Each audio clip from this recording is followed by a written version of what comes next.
Sa ngalan ng Ama at ng Anak at ng Espiritu Santo, Amen. ang pagpapala ng ating Panginoong Hesukristo, ang pag-ibig ng Diyos Ama, at ang pakikipagkaisa ng Espiritu Santo, naway sumainyong lahat. At sumaiyo rin. Mga kapatid, tinipon tayo bilang mga kaanib na angkan ng Diyos, kaya dumulog tayo sa maawaing Panginoong nagpapatawad ng lubos. Sinugong tagapagpagaling sa mga nagsisisi, Panginoon, kaawaan mo kami. Panginoon, kaawaan mo kami. Dumating na tagapag-anyayang mga makasalanay magsisi, Kristo, kaawaan mo kami. Kristo, kaawaan mo kami. Nakaluklok ka sa kanan ng Diyos Ama para ipamagitan kami. Panginoon, kaawaan mo kami. Panginoon, kaawaan mo kami. Kaawaan tayo ng makapangyarihang Diyos, patawarin tayo sa ating mga kasalanan at patnubayan tayo sa buhay na walang hanggan. Amen. Manalangin tayo. Ama naming makapangyarihan, gawin mo ang aming maipahayag na ang Panginoong nabuhay ay nananaig sa lahat upang kami makatanggap sa mga kaloob na nakikita bilang sangla ng mga bigay niyang lingid sa aming mata. Ngayong siya'y namamagitan kasama ng Espiritu Santo magpasawalang hanggan. Amen. Magsiupo pong lahat.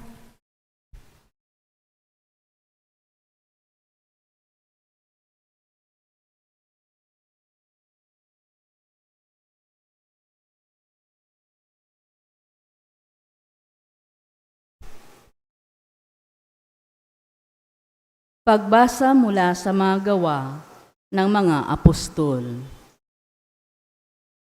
Nagkaisa ang damdamit isipan ng lahat ng sumasampalataya at di itinuring ni numan na sarili niya ang kanyang mga ari-arian, kundi para sa lahat. Ang mga apostol ay patuloy na gumagawa ng kababalaghan at nagpapatotoo sa muling pagkabuhay ng Panginoong Hesus. At ibinuhos ng Diyos ang kanyang pagpapala sa kanilang lahat. Walang nagdarahop sa kanila, sapagkat ipinagbibili nila ang kanilang lupa o bahay, at ang pinagbilhan ay ibinibigay sa mga apostol. Ipinamamahagi naman ito ayon sa pangailangan ng bawat isa. Gayon ang ginawa ni Jose, isang Levitang taga-Chipre, kaya't Bernabe ang itinaguri sa kanya ng mga apostol. Ibig sabihin, matulungin. Ipinagbili niya ang kanyang bukid at ibinigay sa mga apostol ang pinagbilhan. Ang salita ng Diyos. Salamat sa Diyos. Salmon tugunan ang ating pong itutugon. Panginooy naghari na, ang damit niya'y maharlika.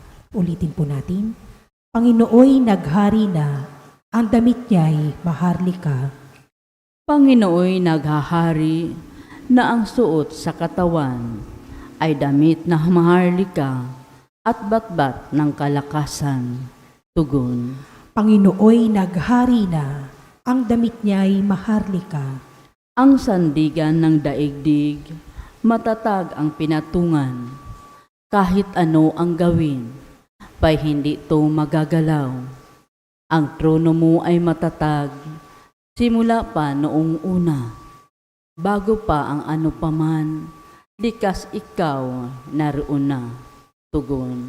Panginooy naghari na, ang damit niya'y maharlika. Walang hanggan, Panginoon, ang lahat ng tuntunin mo. Sadyang banal at matatag ang sambahang iyong templo. Tugon. Panginooy naghari na, ang damit niya'y maharlika. Magsitayo pang lahat.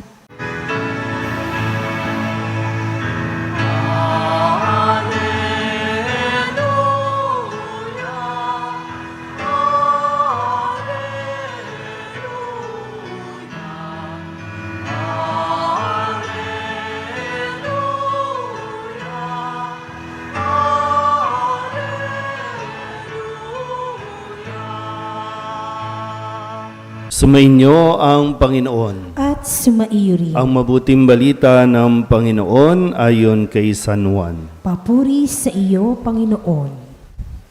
Noong panahong iyon, sinabi ni Jesus kay Nicodemo, "Huwag kayong magtaka sa sinabi ko sa inyo. Lahat ay kailangang ipanganak na muli. Umiihip ang hangin kung saan ibig at naririnig ninyo ang ugong nito.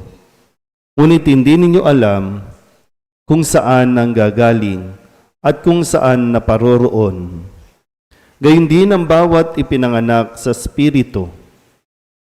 "Paano po mangyayari ito?" tanong ni Nicodemo. Sumagot si Jesus, "Guro pa naman kayo sa Israel, ay hindi ninyo nauunawaan ang mga bagay na ito. Tandaan ninyo, ang aming nalalaman ang sinasabi namin at ang aming nasaksihan ang pinatototohanan namin. Ngunit hindi ninyo tinatanggap ang aming patotoo.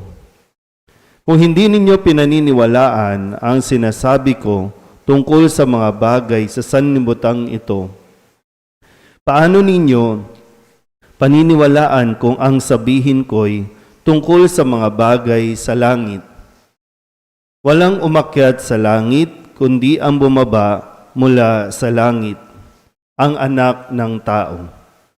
At kung paanong itinaas ni Moises ang ahas doon sa ilang, gayon din naman, kailangang itaas ang anak ng tao, upang ang sinumang sumampalataya sa kanya ay magkaroon ng buhay na walang hanggan." Ang mabuting balita ng Panginoon. Pinupuri ka namin, Panginoong Hesukristo. Isang mapagpalang araw po sa inyong lahat.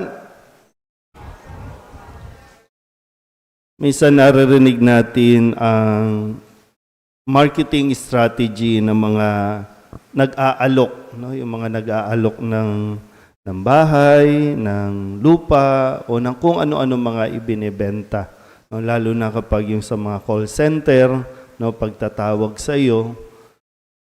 Ang isa sa mga tinatarget nila ay kung ang isang tao ba ay open-minded.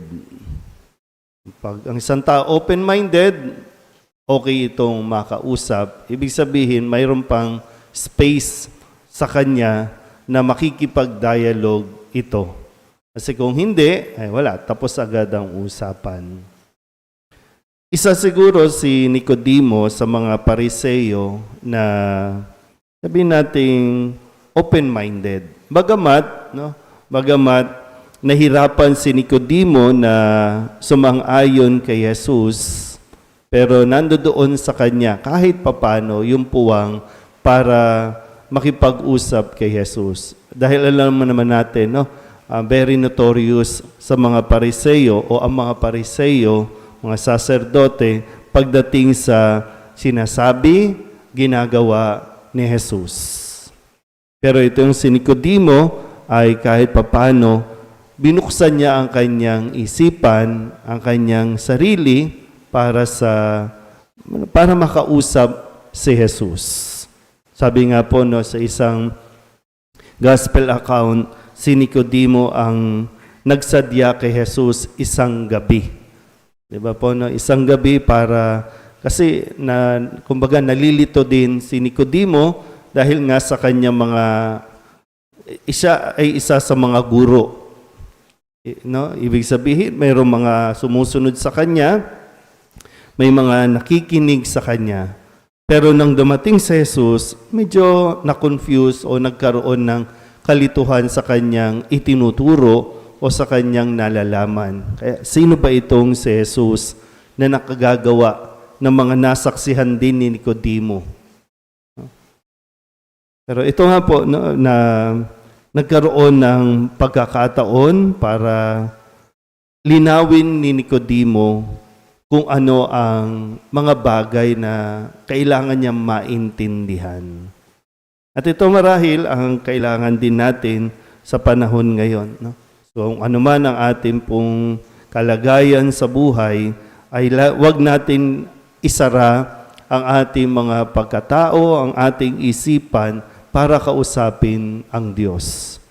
Hindi natin naintindihan yung mga inaakala nating alam na natin, mga inaakala nating mga tama at totoo, huwag tayong maging sarado sa pagkakataon na mayroong mas mga, kumbaga mas makakapagpaliwanag ng mga bagay na hindi natin lubusang naiintindihan. Kaya nga ito yung panawagan lagi ni Jesus, no? Sa kanyang muling pagkabuhay, na ang lahat ay mabubuhay din para sa kanya, kasama niya.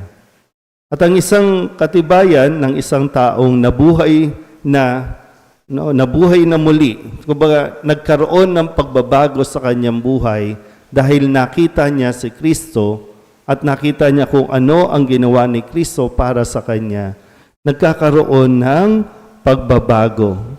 Very ideal po itong sinabi sa yung mga karanasan ng mga apostol, no, sa unang pagbasa, na ang lahat ay ng kanilang mga pag-aari, lahat ng kanilang mga bahay, lupa ay ibinibenta at pinagsasama-sama nila at ito ay ipinamamahagi ayon sa pangangailangan ng bawat isa. Ibinibigay din sa mga alagad para sa kanilang misyon. Sabi nga po, nabanggit din dito ang pangalan ni Bernabe na ang kahulugan ay matulungin. Nawa, ang diwa ng Pasko ng muling pagkabuhay ay magdulot sa atin at magdala sa atin sa pagtulong sa kapwa. Hindi na ang sarili ang iniisip, hindi nakasentro sa sarili, kundi ang hinahangad natin ay makapagbahagi at makapagbigay para sa iba. So tayo po, katulad din ni Nicodemo, natututo nawa at ang ating natututunan ay mas makabuti para sa ating kapwa. Amen?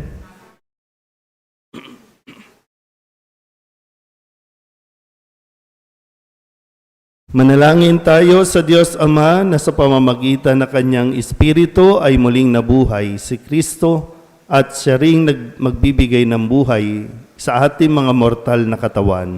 Ang ating pong itutugon, Panginoon, dinggin mo ang aming panalangin. Panginoon, dinggin mo ang aming panalangin.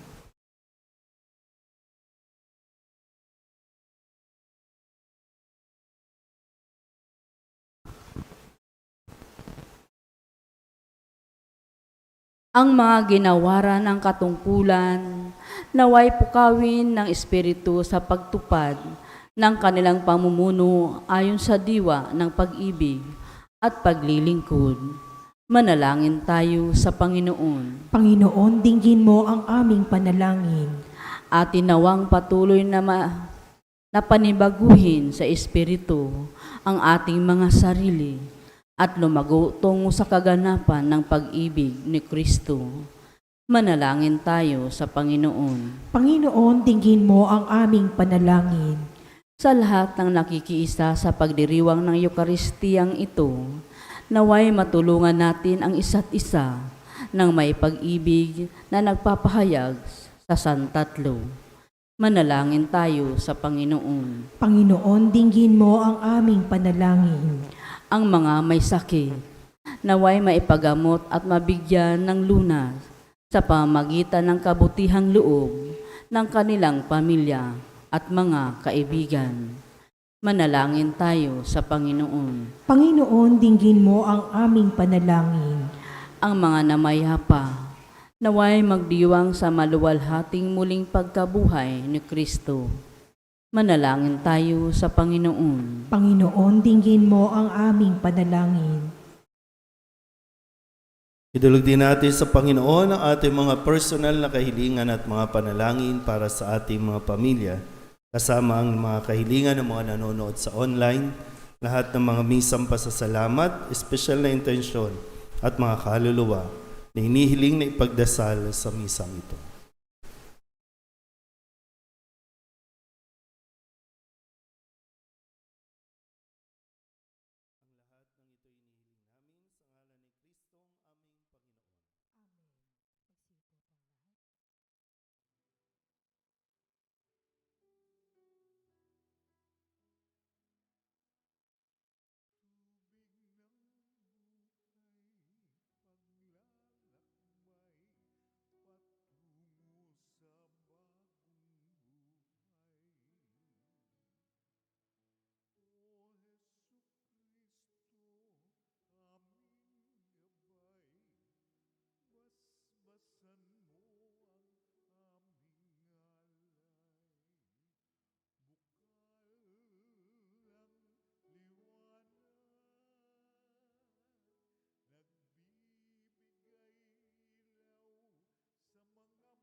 Manalangin kayo mga kapatid upang paghahain natin ay kalugdan ng Diyos Amang makapangyarihan. Tanggapin nawa ng Panginoon ito paghahain sa iyong mga kamay, sa kapurihan niya at karangalan, sa ating kapakinabangan at sa buong sambayanan niyang banal. Ama naming lumikha, ipagkaloob mong kami ay laging magalak sa pagdiriwang ng Pasko ng pagkabuhay ng iyong anak upang ang ginagawang patuloy na pagsagip sa amin ay maging sanhi ng aming ligayang walang maliw sa pamamagitan niya kasama ng Espiritu Santo magpasawalang hanggan. Amen.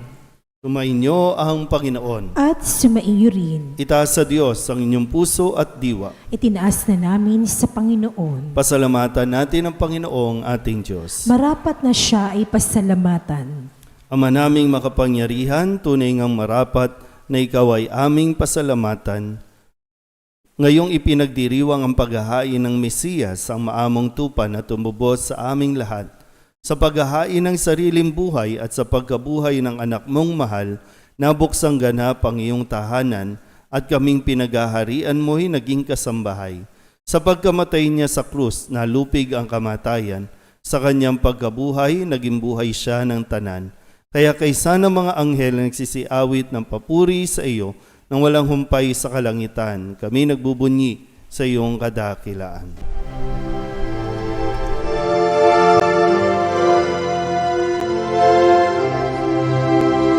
Santo, Santo, Santo, Panginoong Diyos makapangyarihan, napupuno ang langit at lupa ng kalwalhatian mo.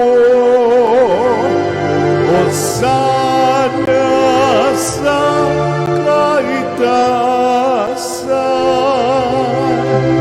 pinagpalang na paririto sa ngalan ng Panginoon. Hosana sa kaitaasan.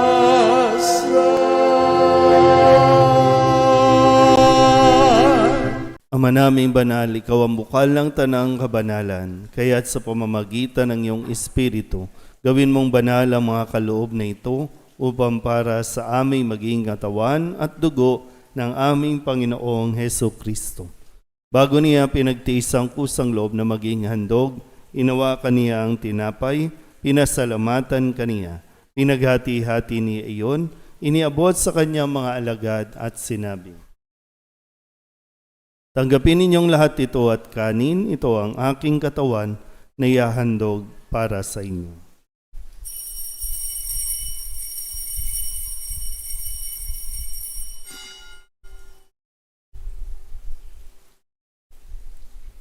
Gayun din naman nang matapos ang hapunan, inawakan niya ang kalis, muli kaniyang pinasalamatan.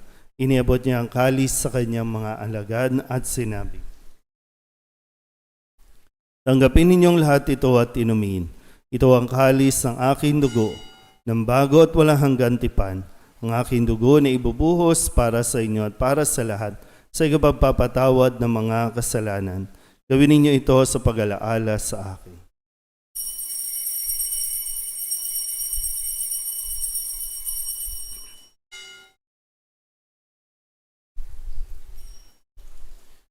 Ipagbunyi natin ang misteryo ng pananampalataya. Si Kristo'y namatay, si Kristo'y nabuhay, si Kristo'y babalik sa wakas ng panahon.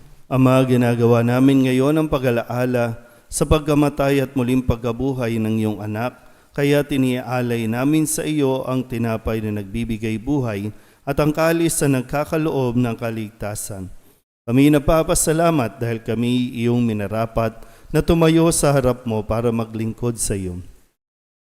Isinasamo namin kami magsasalo-salo sa katawan at dugo ni Kristo ay mabuklod sa pagkakaisa sa pamamagitan ng Espiritu Santo. Ama, lingapin mo ang iyong simbahang laganap sa buong daigdig. Huspusin mo kami sa pag-ibig kay San Leon na aming Papa at ni Jose na aming Obispo at ng Tanang Kaparian. Alalahanin mo rin ang mga kapatid naming nahimlay na may pag-asang sila'y muling mabubuhay, gayon din ang lahat ng mga pumanaw. Hawaan mo sila at patuloyin sa iyong kaliwanagan. Hawaan mo at pagindapating kaming lahat na makasalo sa iyong buhay na walang wakas. Kaysa ng mahal na Birhen Maria na Ina ng Diyos, ng kabiyak ng puso niyang sa San Jose, kaysa ng mga apostol at ng lahat ng mga banal na namuhay dito sa daigdig na kalugod-lugod sa iyo. May pagdiwang nawa namin ang papupuri sa ikararangal mo sa pamamagitan ng iyong anak na aming Panginoong Heso Kristo. Sa pamamagitan ni Kristo, kasama niya at sa Kanya, ang lahat ng parangal at papuri ay sa iyo, Diyos amang makapangyarihan, asama ng Espiritu Santo, magpasawalang hanggan. Amen, amen, amen. Amen, hallelujah. Purihin ang Diyos, purihin ang Diyos. Amen, hallelujah. Amen, amen, amen. Amen, hallelujah.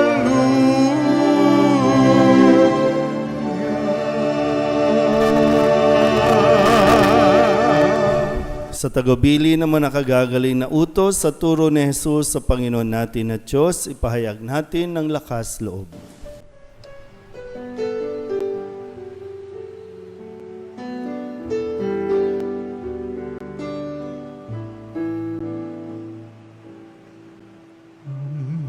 Namin sumasalang ka, sambahin ang ngalan mo, mapasa amin ang kaharian mo, sundin ang loob mo. Dito sa lupa para ng sa langit, bigyan mo po kami ngayon ng aming kakanin sa araw-araw at patawarin mo kami sa aming mga sala, para ng pagpapatawan namin sa nagkakasala sa amin, at huwag mo kaming ipagdulot sa tukso, at yadya mo kami sa lahat ng masama.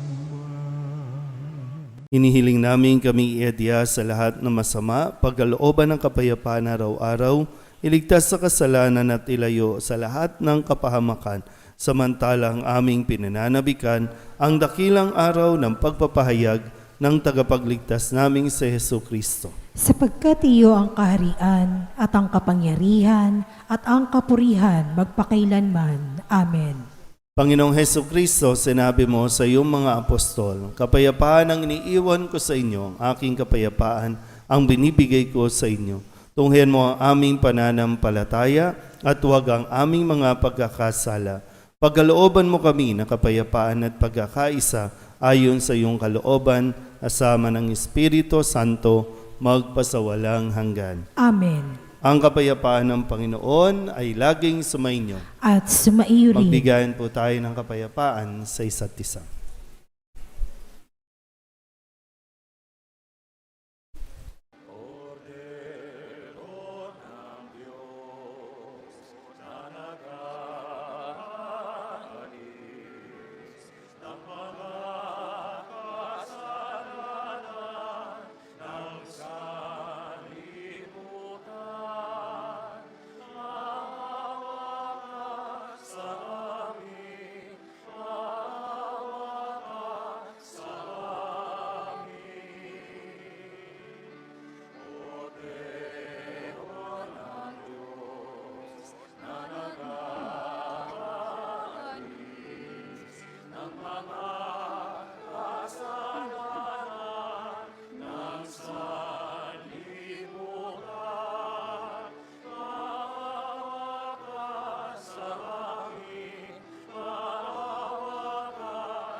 Ito ang kordero ng Diyos. Ito nag-aalis ng kasalanan ng sanlibutan.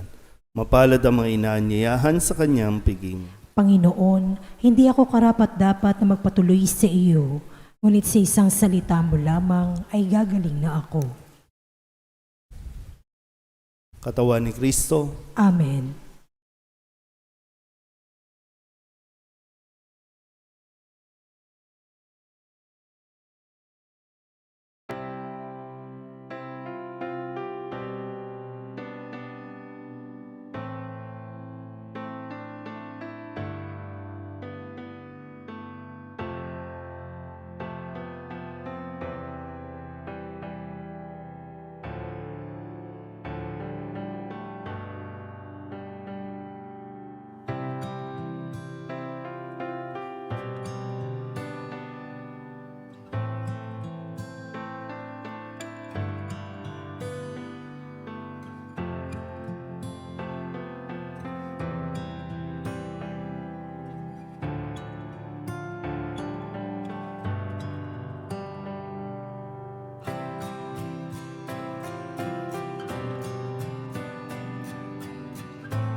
Manalangin tayo. Ama naming mapagmahal, ang aming mga pagluhog ay iyong pakinggan para sa pagkakamit ng iyong tulong sa amin araw-araw at para sa pagkakaloob ng ligayang walang katapusan na pawang idinudulot ng banal na pakikinabang sa pagdiriwan ng pagpapalitan ng iyong bigay at aming alay sa pamamagitan ni Jesucristo kasama ng Espiritu Santo magpasawalang hanggan. Amen. Sumainyo ang Panginoon. At sumaiyo rin. At pagpalain kayo ng makapangyarihang Diyos, Ama at Anak at Espiritu Santo. Amen. Tapos sa banal na misa, humayo tayo sa kapayapaan ni Kristo. Salamat sa Diyos. Magandang umaga po. Magandang umaga po, Father. Nuestro Padre Jesus Nazareno, sinasamba ka namin, pinipintungo ka namin, aral mo ang aming buhay at kaligtasan. Nuestro Padre Jesus Nazareno, iligtas mo kami sa kasalanan. Ang krus mong kinamatayan ay sagisag ng aming kaligtasan. Nuestro Padre Jesus Nazareno, dinarangal ka na amin. Nuestro Padre Jesus Nazareno, nilulwalhati ka namin. Nuestro Padre Jesus Nazareno, dinarangal ka na amin. Nuestro Padre Jesus Nazareno, nilulwalhati ka namin.